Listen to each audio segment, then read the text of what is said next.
ever wanted to be behind the scenes on a real military portrait shoot, this video is for you. My name is Austen Hunter. I'm a public affairs specialist and portrait photographer. And in this video, I visited Camp Pendleton, California to photograph Kacie, a United States Marine Corps military police officer in her working uniform.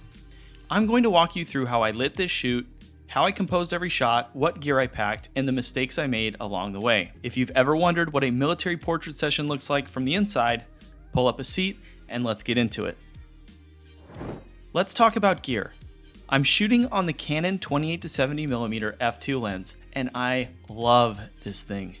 It has a spectacular amount of versatility. The image quality is very sharp and it has great bokeh. My light is a Godox AD300 Pro, a 300-watt strobe with a built-in fan, which matters more than you might think when you're shooting in the sun for hours.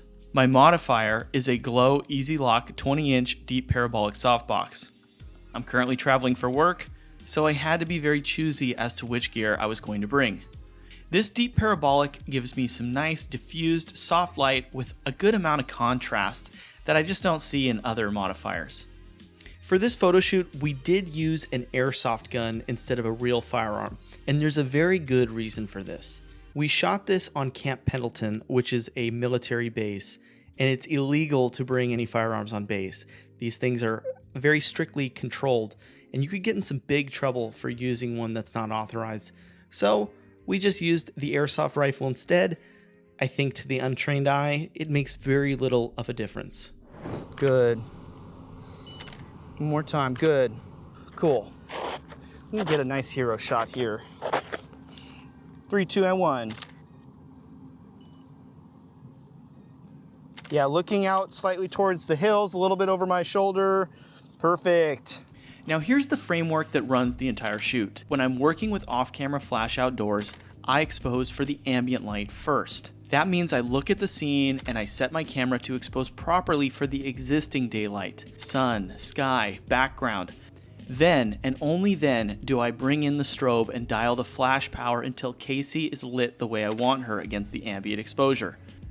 Most beginners do it backwards. They expose for the flash first, and the background turns into either a black hole or it completely blows out.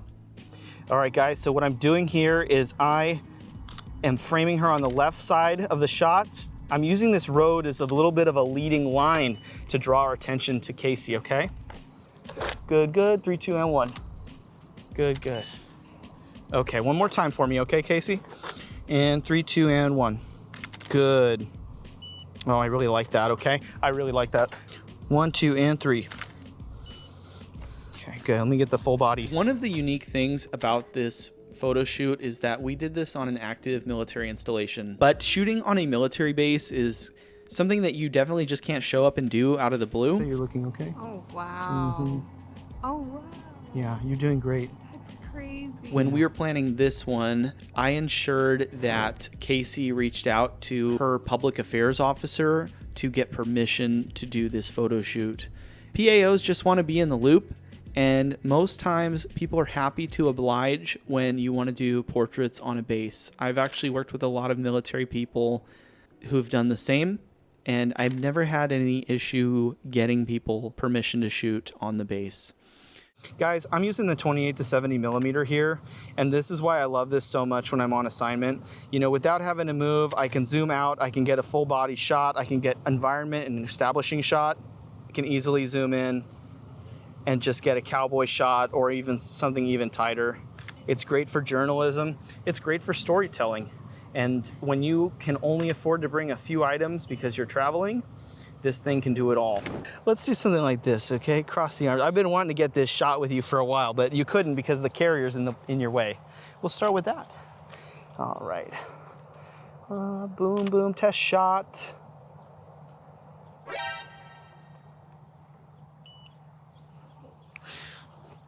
Take a pause for a second. Here's the part of portrait photography that nobody puts in the tutorial videos. Here's where my AD300 starts overheating. The fan is doing its job, but the sun has been hammering it for over an hour now, and I can hear the recycle time slowing down. So I do what every photographer eventually has to learn to do. I adapt. We take a quick break and let it cool. I shoot a few frames in pure natural light just to keep the session moving. Adapting on location isn't an emergency plan, it's the whole job. And you can't let things going sideways disrupt your energy, because the model is depending on you. So remember to stay upbeat and positive, even when it feels like everything is going wrong. In the grand scheme of things, this light malfunction was a small problem, and it was good as new within 10 minutes of resting. Austen Hunter School of Photography lesson number 1 is, if you can lean your subject against an item, do it. It'll generally look pretty cool. That's my experience. I think it's really working out in this picture. All right, good. Good eye contact. A little bit more intensity in the eyes though. Good. 3, 2, and 1. Ah, that's perfect. Turn your body a little bit more towards the fence if you can. Good. 3, 2, and 1. We see your curves a little bit more. That's always nice. Good. Good. All right, Kacie, can you just look out to where you were just looking? Good. Good. Oh, that's sick. Something about the boonie hat just does it for me.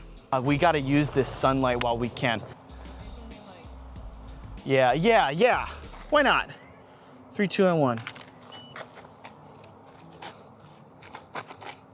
Perfect. We're making sure we're exposing for the background first, then we're adjusting our flash power. Okay, that's what we want to do to make sure we have a nice balanced image, nice and well exposed. Good, good.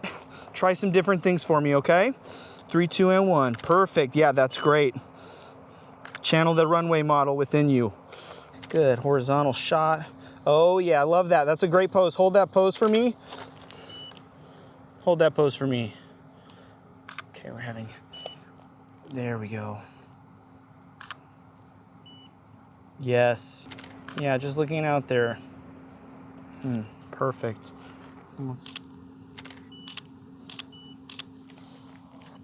Perfect.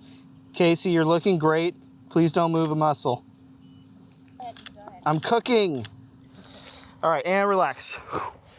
Yeah. Oh, that's cool. I like that a Yeah, lot. That's my favorite. these are clean. These are really clean.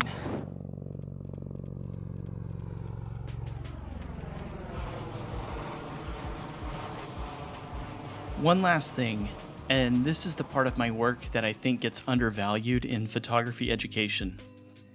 In addition to portrait photography, I'm also a public affairs specialist for the Navy. My job, before we even get to the portrait, is about telling military stories with images. What I learned in that work is that technical mastery is maybe half of what makes a portrait actually land. The other half is the story behind it. Who is this person? Why does this image exist? What does the environment around them say about them? That's perfect. You have a really nice nose too. I've never heard that before. No, it's true. It's true. Like nose and that's jaw, pretty. it's sharp. It looks sharp. It's got definition. I called him like mogging. Unlike me, I'm like a turtle, dude. All right. No, that's great. When I'm photographing a Marine like Kacie, I'm not just lighting a face. I'm honoring a tradition of service portraiture that goes back generations. That is why the location matters. That's why the uniform details get their own shots. That is why I shoot at a lower angle. Every choice has to honor who's standing in front of the camera. Get the lighting right, you have a great photo. Get the story right, and you have a portrait that means something and really moves the viewer.